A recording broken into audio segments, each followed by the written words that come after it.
They went out, had a great time, and came back home drunk. And in that state, he made passionate love to her.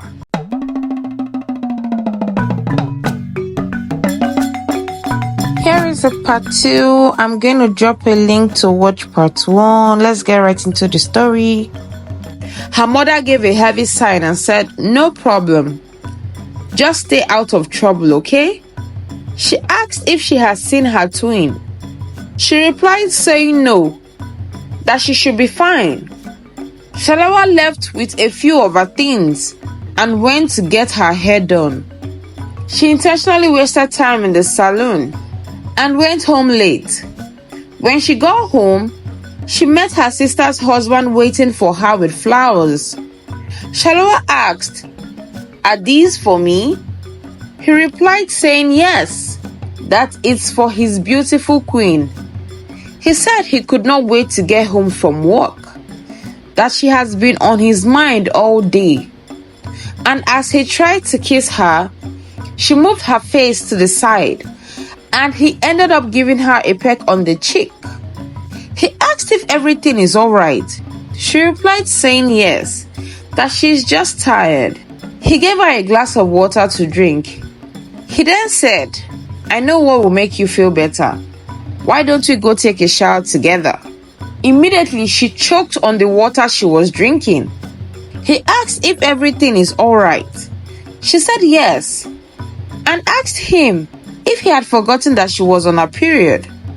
He said, "And so? This is not the first time they are taking their baths together in a shower." He also said, "It's sweeter for them to do it that way." Immediately, she jumped off from the chair and said she did not feel like showering and bade him good night. On her bed that night, she kept avoiding body contact with him, and he wondered what the problem was. He asked if everything was alright. She replied saying yes, that she just wants to get some rest, that it was a very long day. The next day at breakfast, he asked her what his favorite color was. She was a bit startled as she wasn't expecting the question. She then asked him why the question all of a sudden. He said he just wants to know.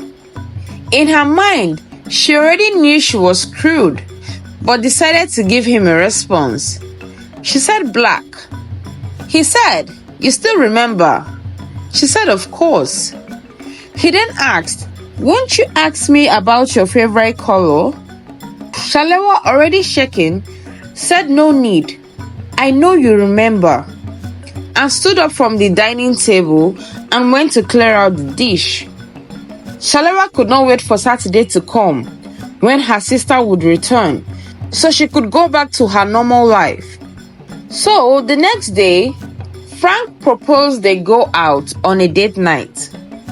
This was one of the things she has been avoiding, and she suggested they go next week. But he said he has already made reservations. She told herself that it was the last day. She is sure she can go through this without a hitch. The day came, and she wore something very elegant. And when he saw her, he gushed over her beauty. She thanked him for the compliment and told him he wasn't looking so bad himself. He thanked her, and they both left for the restaurant. But immediately they were about to step out of the house, he turned her and kissed her passionately on the lips. And this took her totally unawares. She was so stunned, and then he said, "That felt so good," and gave her another kiss on the lips. She was trembling already at this point and did not know what to do. Her mind was accusing her. How can you kiss your sister's husband? She tried to console herself with the fact that it wasn't intentional.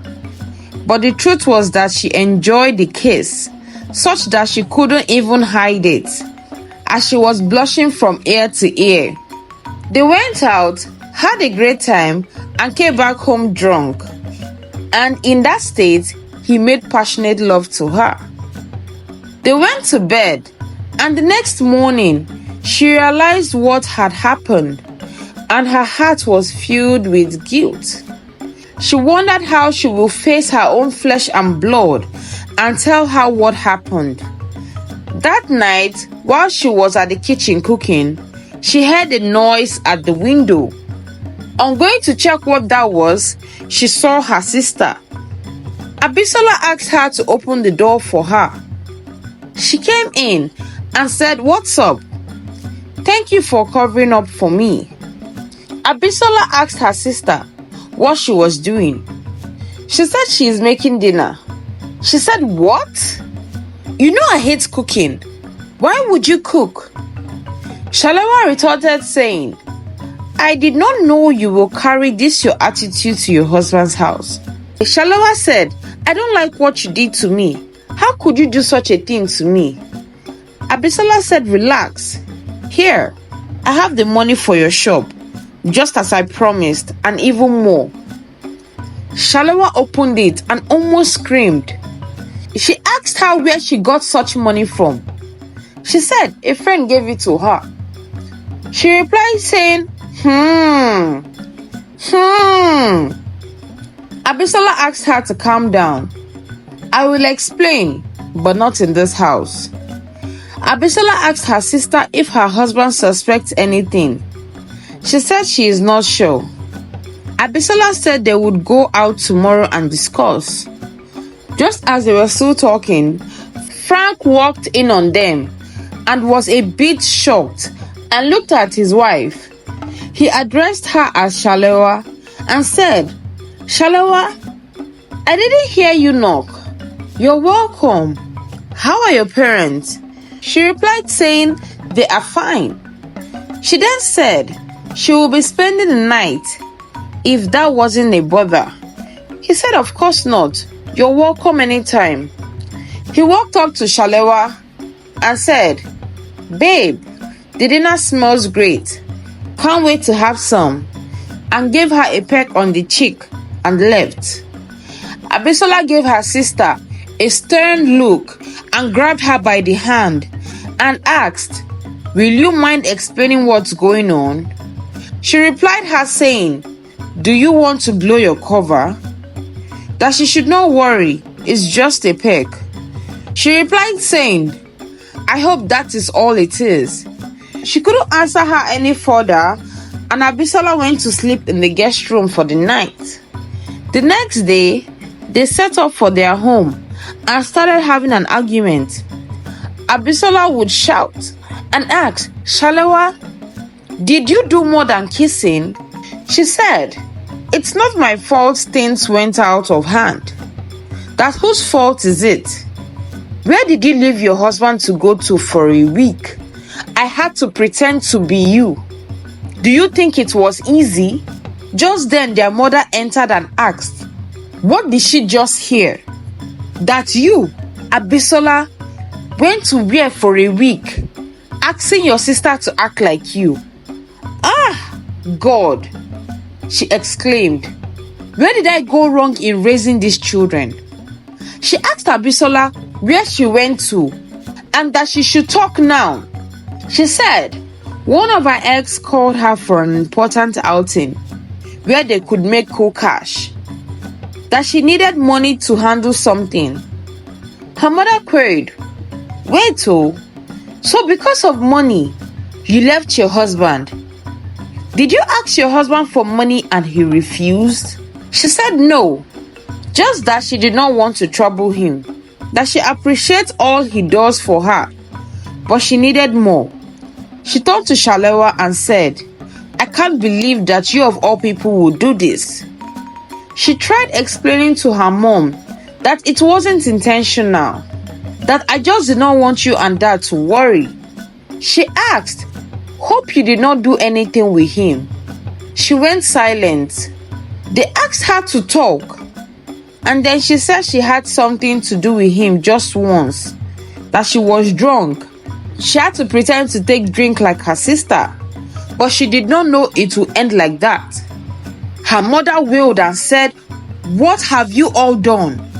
Just then, Abisola's husband walked in on them. Looking towards his wife's direction, he said, "I can't believe you would do such a thing to me because of money." He announced that as long as his marriage was concerned, that he was done. That since he figured Shalewa wasn't his wife, he knew the marriage was over.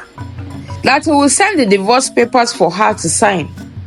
"I can't have a woman who isn't content with what I can give her." He looked at Shalewa and said, "I have always known you were not Abisola, especially with the meals and the questions I asked you which you failed. But you made me fall in love with you, and I felt a deep kind of love I have never felt before. If you don't mind, I forgive you and want to put everything aside and would love to be your man." Abisola was now crying and begging her man, who wasn't paying attention to her, but to the already shocked and stunned Shalewa. Shalewa said, "I am sorry. I can't have anything to do with you. I just needed the money to start my business." He said, "Fine. I hope you find a good man to love you the way you deserved to be loved." He left their home, and Abisola started crying on the floor. Her mother said, "You see what you have done? Now you will have to live with what you have caused. Maybe if you were doing your wifey duties, he wouldn't have fallen for someone else so easily." Days passed, and Abisola went to her twin and said, "I have noticed you really love my husband deeply. Truth is, I was never really in love with him, and you both deserve to be happy." She said to her sister, "I give you my blessing. You can have him." Her sister hugged her and said she was sorry. She did not mean to hurt her like this. She replied saying it's fine, that she should go get her man. She hurriedly dressed up and went in search of Frank, that is her sister's ex-husband. And immediately she saw him, she hugged him and planted a kiss on his lips and said, "I also love you, and I am willing to try a proper relationship with you." They both smiled and took a walk down the road as they started planning their life together. The end. The lesson to be learned from this story is never play games on someone's heart. It might backfire at you. Don't rush into a commitment just because you feel like it. Ensure you know what you truly want. Don't hurt other people because of your own selfish gain. Thank you so much for watching till the end. Please click on the subscribe button to support us. Turn on the post notification to get notified when I upload a new story. Like, share, and comment your thoughts. Till then, bye.